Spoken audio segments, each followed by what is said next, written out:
السلام علیکم۔ میرا نام تیا ہے اور میرا جنم ایک بہت ہی امیر گھر میں ہوا تھا۔ میرے والد ایک بڑے مشہور بزنس مین تھے۔ میں اپنے ماں باپ کی اکلوتی اولاد تھی، اس لیے مجھے اتنے پیار اور محبت کے ساتھ پالا گیا تھا کہ میری ہر خواہش میرے بولتے ہی پوری ہو جاتی تھی۔ سچ کہوں تو خدا نے مجھے سب کچھ دے رکھا تھا اور اس کے ساتھ ساتھ خوبصورتی بھی تھی۔ میں اتنی حسین تھی کہ کوئی بھی مجھے دیکھتا تو دیکھتا ہی رہ جاتا۔ لوگ کہتے کہ تم بہت خوبصورت ہو، جس سے بھی تمہاری شادی ہوگی وہ لڑکا بہت خوش نصیب ہوگا کیونکہ وہ اتنی حسین لڑکی کا شوہر ہوگا۔ ابھی میں پڑھ رہی تھی اور میری کلاس میں ایک لڑکا تھا جو مجھے بہت اچھا لگتا تھا۔ اس کا نام جنید تھا۔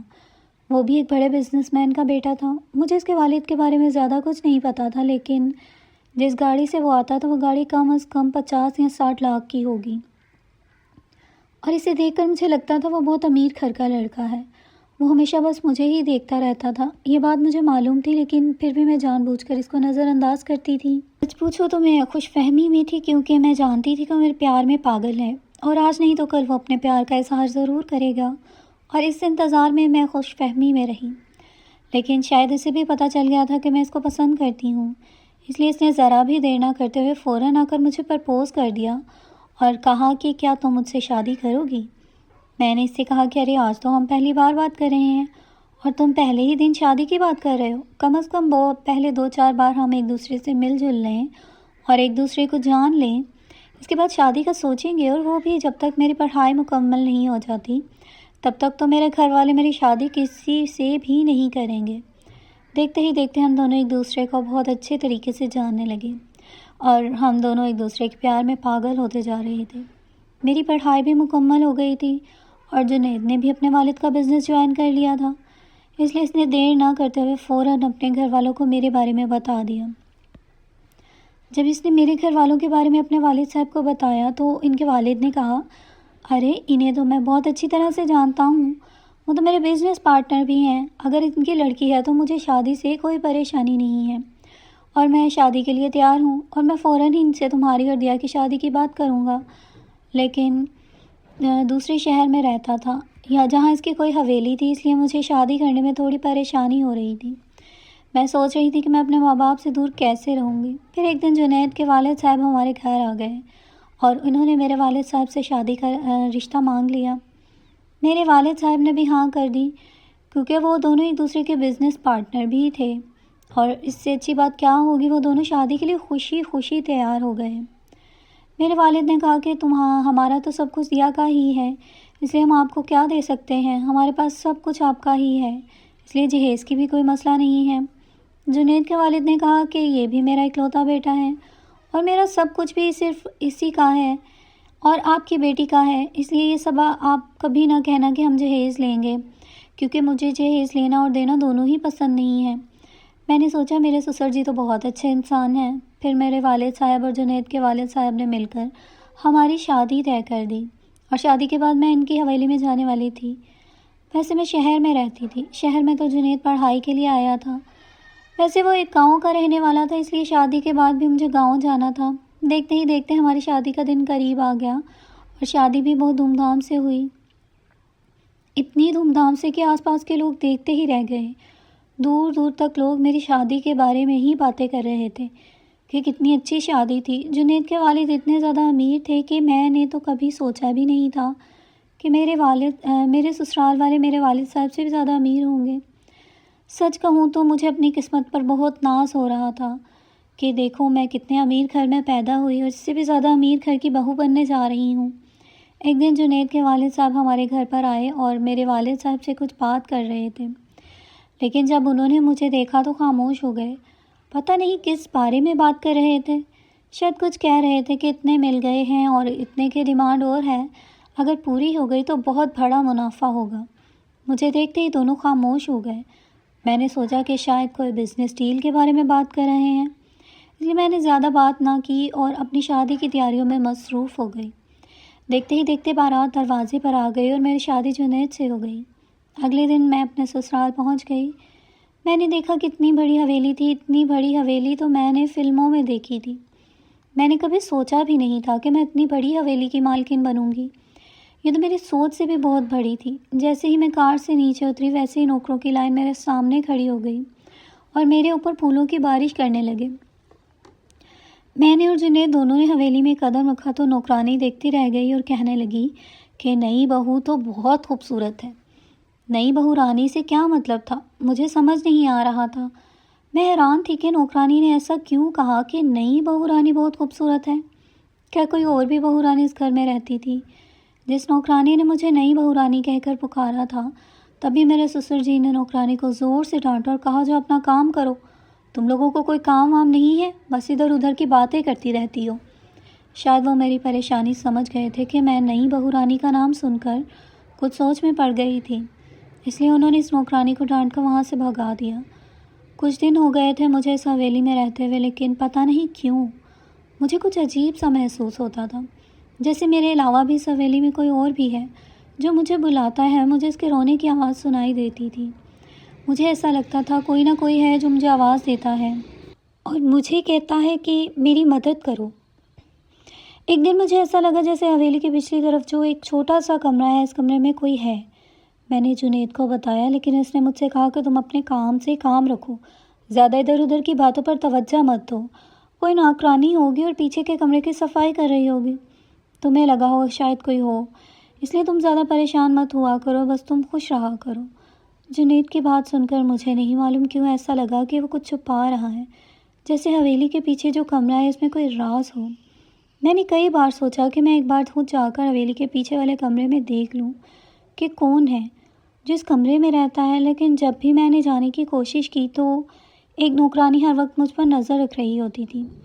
وہ ہر بار مجھے اس کمرے میں جانے سے روک دیتی تھی۔ مجھے پہلے تو شک ہوا کہ اسے کیسے پتہ چل جاتا ہے کہ میں حویلی کے پیچھے والے کمرے میں جانے والی ہوں، اور یہ تب مجھے بلانے آ جاتی ہے اور کہتی ہے مالکن آپ وہاں نہیں جا سکتی ہیں، آخر مجھے کیوں نہیں جانے دیتی۔ ایک دن اس نوکرانی کو بہت تیز بخار آ گیا تو میں نے اسے بخار کی دوا کے ساتھ نیند کی دوا دے دی، جسے کھا کر وہ بہت گہری نیند میں سو گئی اور اسے پتہ ہی نہیں چلا کہ میں کب حویلی کے پیچھے والے کمرے میں چلی گئی ہوں۔ حویلی کے پیچھے والے کمرے میں جا کر جب میں نے تو جو دیکھا تو میں حیران رہ گئی۔ میں سوچ بھی نہیں سکتی تھی ایسا بھی ہو سکتا ہے، ایسا بھی کوئی کر سکتا ہے، کوئی انسان اس حد تک بھی گر سکتا ہے۔ اب مجھے سمجھ نہیں آ رہا تھا میں کس سے اپنی بات کہوں۔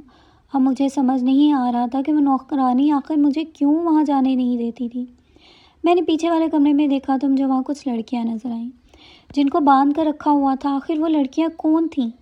میں نے پہلے سوچا کہ میں جنید سے پوچھ لیتی ہوں، لیکن پھر میں نے سوچا کہ اس سے پوچھنے کا کوئی فائدہ نہیں ہے، کیونکہ وہ پھر مجھے چپ کروا دے گا۔ اس لیے میں نے اپنے سسر جی سے کہا کہ کیا پیچھے والے کمرے میں کوئی رہتا ہے، کیونکہ میں نے کبھی وہاں کسی کو نہیں دیکھا۔ میں نے یہ سوال اس لیے کیا کیونکہ اگر میں سیدھا سادہ پوچھتی تو میرے سسر جی کبھی بھی جواب نہیں دیتے، لیکن میں نے جھوٹ بولا اور بات گھما کر پوچھا تو انہوں نے مجھے بتایا کہ بیٹا پیچھے والے کمرے میں کوئی نہیں رہتا، وہ کمرہ خالی پڑا ہوا ہے، اس لیے اس پر تالا لگا ہوا ہے، وہاں مت جایا کرو۔ اب تو میرا شک یقین میں بدل گیا کہ اس سب میں میرا سسر کا ہاتھ ہے۔ آخر کون تھی وہ لڑکیاں جنہیں حویلی کے پیچھے کے کمرے میں بند کر رکھا گیا تھا؟ اس دن میں صرف کھڑکی سے جھانک کر واپس آ گئی تھی، لیکن میں نے سوچ لیا تھا کہ اب جس دن بھی مجھے موقع ملے گا میں ان لڑکیوں کے پاس ضرور جاؤں گی، چاہے اس کے لیے مجھے تالا توڑنا ہی کیوں نہ پڑ جائے۔ لیکن جب حقیقت میرے سامنے آئی تو مجھے خود سے نفرت ہو گئی۔ اب ایک دن میں نے اس نوکرانی کے کھانے میں نیند کی دوا ملا دی، جس کی وجہ سے وہ گہری نیند میں سو گئی، اور جب وہ سو گئی تو میں حویلی کے پیچھے والے کمرے میں چلی گئی اور میں نے تالا کھولا۔ تالے کی چابی میں خود نوکرانی کی جیب سے ہی نکال کر لے گئی تھی۔ وہ تو بہت گہری نیند میں سوئی تھی، اس لیے اسے ہوش ہی نہیں تھا۔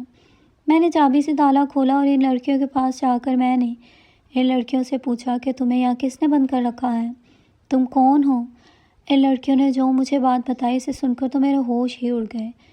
کیا واقعی ایک شوہر ایسا بھی ہو سکتا ہے؟ کوئی شوہر ایسا بھی اپنی بیوی کے ساتھ کر سکتا ہے؟ مجھے تو یقین ہی نہیں ہو رہا تھا، لیکن میں اس کی بات پر یقین کیسے نہ کرتی، کیونکہ جیسے ان کی حالت دیکھ کر صاف پتہ چل رہا تھا کہ ایسی حالت کے لیے کون ذمہ دار ہے۔ ان لڑکیوں نے مجھے ساری کہانی سنائی۔ کہانی سن کر تو میرے ہوش اڑ گئے۔ میں فوراً سے کمرے کو بند کر کے واپس چلی آئی اور چابی نوکرانی کے پاس رکھ دی۔ اب تو میں بہت زیادہ پریشان ہو گئی تھی، میری آنکھوں سے آنسو ہی نہیں رک رہے تھے۔ میں سوچ بھی نہیں سکتی تھی کہ جس انسان کے ساتھ میں رہ رہی ہوں وہ انسان اس حد تک گر سکتا ہے۔ ایک دن میں نے موقع پا کر پھر سے نوکرانی کے کھانے میں نیند کی دوا ملا دی، کیونکہ جنید اور اس کے والد باہر گئے ہوئے تھے۔ ان کے آنے سے پہلے مجھے کام کو انجام دینا تھا۔ دیر نہ کرتے ہوئے فوراً میں نے چابی اٹھائی اور پیچھے کے کمرے میں پہنچ گئی۔ میں نے دیکھا کہ پیچھے کچھ 101 لڑکیاں تھیں جنہیں بند کر رکھا ہوا تھا۔ ان میں کچھ چھوٹی اور کچھ بڑی تھیں۔ مجھے دیکھتے وہ سب کہنے لگی، ہمیں بچا لو، یہ لوگ ہمیں بیچ دیں گے، ہمیں دوسرے ممالک میں بیچ دیتے ہیں، پلیز ہمیں بچا لو، ہمیں اپنے گھر جانا ہے، ہمیں اپنے ماں باپ کے پاس جانا ہے۔ میں نے ان سے کہا کہ تم لوگ پریشان مت ہو، تم لوگوں خاموش ہو جاؤ اور کسی کو کچھ مت بتانا، میں تمہیں کل پھر ملنے آؤں گی، اور اس بار جب میں تم سے ملنے آؤں گی تو تم کو رہا کروا دوں گی یہاں سے، لیکن تب تک تم کسی سے کچھ بھی مت بتانا۔ اور میں چپ چاپ تالا لگا کر پھر سے حویلی میں آ گئی اور میں نے چابی بھی نوکرانی کی جیب میں رکھ دی۔ اور جب وہ سو کر اٹھی تو اس نے دیکھا کہ میں اپنے کمرے میں آرام کر رہی ہوں، اس لیے اسے پتہ ہی نہیں لگا کہ میں پیچھے کے کمرے میں گئی تھی اور ساری سچائی جان گئی ہوں۔ پہلے میں نے سوچا کہ میں ساری بات جنید کو بھی بتا دوں، لیکن پھر میں نے سوچا کہ اگر یہ بات جنید کو بتائی اور اس نے اپنے والد کو بچانے کے لیے یہ ساری بات انہیں بتائی تو یہ بہت برا ہوگا۔ دراصل میں نہیں چاہتی تھی یہ بات جنید اور میرے سسر کو معلوم ہو، کیونکہ یہ تو میں جان گئی تھی کہ ان لڑکیوں نے میرے شوہر اور سسر سے نے ہی یہاں رکھا ہوا تھا۔ اگر انہیں یہ بات معلوم ہو گئی تو کہیں وہ مجھے بھی اس کمرے میں قید نہ کر دیں۔ یہی سوچ کر میں نے جنید کو یہ بھی نہیں بتائی، کیونکہ ابھی میری پوری توجہ ان لڑکیوں کے کو بچانے پر ہے۔ میں نے ان بیچاریوں کے قید میں سسکتے اور مرتے ہوئے دیکھا تھا۔ وہ بیچاری لڑکیاں اس حویلی میں کب سے قید تھیں۔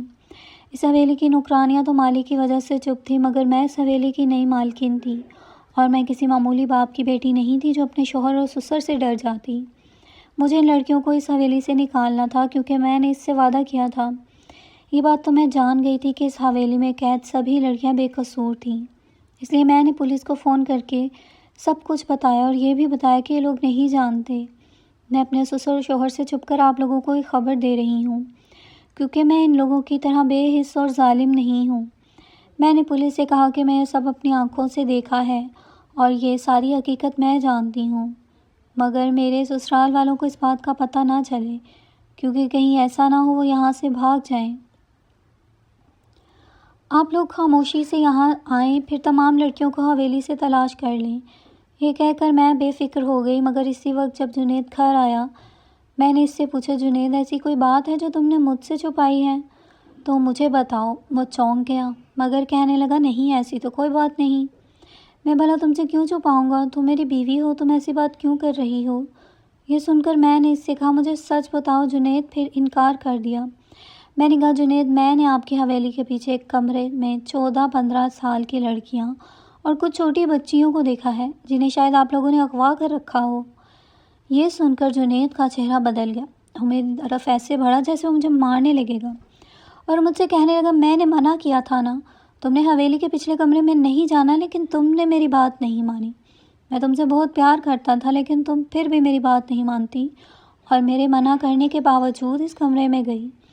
میں جنید کا ایسا سلوک دیکھ کر حیران رہ گئی۔ وہ بہت غصے میں تھا اور اس حالت میں وہ ایک پاگل سائیکو سا لگ رہا تھا۔ جنید مجھے مارنے کے لیے آگے بڑھا، مگر تبھی میرے سسر وہاں آ گئے اور جنید کو ایسا کرنے سے روک دیا۔ کہنے لگے، میں نے اسے کئی بار حویلی کے پچھلے کمرے کی طرف جھانکتے ہوئے دیکھا تھا، لیکن مجھے نہیں معلوم تھا یہ پچھلے کمرے میں چلی جائے گی۔ نوکرانی بھی اس پر نظر رکھنے کو کہا تھا، لیکن وہ بھی اس پر نظر نہیں رکھ سکی، اس لیے اس میں اتنی ہمت آئی۔ اب ہمیں اس کے ساتھ پرانی بہو جیسا سلوک کرنا پڑے گا تاکہ کسی کو کچھ پتہ نہ چلے، ورنہ اگر کسی کو پتہ چل گیا تو ہمارا کوئی فائدہ نہیں ہوگا، ہماری ساری زندگی کی محنت خاک میں مل جائے گی۔ یہ کہہ کر میرے سسر نے جنید سے کہا، بیٹا یہ تمہاری بیوی ہے اور میں جانتا ہوں کہ تمہیں اس سے بہت پیار ہوگا، مگر میں تمہیں حکم دے رہا ہوں کہ اسے مار کر پچھلے کمرے میں دفن کر دو۔ میں یہ سن کر چونک گئی۔ میرے سسر نے کہا، اس کا کیا مطلب ہے، جنید کی پہلے بھی شادی ہوئی تھی اور اس سے ساری حقیقت معلوم ہوئی تو ان لوگوں نے اسے مار کر پچھلے کمرے میں دفن کر دیا، اور اب یہ لوگ جانتے ہیں کہ مجھے بھی مار دیں۔ جنید کا باپ پہلے بھی اس کا ساتھ دے چکا تھا۔ اسی دوران پولیس آئی اور انہوں نے مجھے بچایا اور کہا کہ تم نے لڑکیوں کو اغوا کیا اور انہیں ملک سے باہر لے جا کر بیچ دیا۔ پولیس کو دیکھ کر میرے سسر اور شوہر نے بھاگنا چاہا، مگر پولیس نے حویلی کو چاروں طرف سے گھیرا ہوا تھا، اس لیے میرے سسر اور شوہر رنگے ہاتھوں پکڑے گئے۔ پولیس کی وجہ سے میری جان بھی بچ گئی، پولیس نے مجھے جنید اور اس کے والد سے چھڑایا اور کہا کہ آپ جیسی بیٹی کی وجہ سے بہت سی بیٹیوں کی جان بچ گئی۔ اس وقت مجھے اپنے والد کی تربیت پر بہت فخر ہوا، مگر جیل میں جا کر میرے سسر نے پولیس کو بیان دیا کہ میرے والد بھی اس کام میں برابر کے شریک تھے۔ یہ بات تو میں جانتی تھی، میرے سسر اور والد بزنس پارٹنر تھے، مگر یہ سن کر مجھے یقین ہی نہیں آیا کہ میرے والد بھی ایسے ہیں جو لڑکیوں کو بیچ کر ان کی کمائی کھاتے ہیں، اور میرے والد نے خود ہی ایسے پیسوں سے مجھے پالا تھا۔ مگر کچھ دن پولیس نے میرے والد کو بھی گرفتار کر لیا اور ان کے خلاف سارے ثبوت بھی مل گئے تھے۔ وہ بھی میرے شوہر جنید اور سسر کے ساتھ ملے ہوئے تھے۔ اب وہ تینوں اپنے کرتوتوں کی سزا بھگت رہے ہیں۔ حویلی سے نکلنے والی لڑکیوں نے دل کی گہرائیوں سے میرا شکریہ ادا کیا اور اب میں آزاد ہوں، مگر میں یہ سوچ کر بہت پریشان ہوں کہ اب کہاں جاؤں، کیونکہ نہ میرا میکہ رہا اور نہ ہی سسرال۔ مگر میں نے جلد ہی یہ فیصلہ کیا کہ میں ان کے حرام سے کمائے ہوئے پیسوں سے خرچ نہیں کروں گی، بلکہ کہیں نوکری کر لوں گی۔ اس لیے میں نے وہ دونوں گھر چھوڑ دیے اور ہاسٹل میں رہنے لگی اور ایک کالج میں پڑھانے لگی اور اب نئی زندگی سے بہت مطمئن ہوں۔ مزید ایسی اچھی کہانیوں کے لیے میرے چینل کو سبسکرائب کیجیے تاکہ میرے سبسکرائبرز کمپلیٹ ہو سکیں۔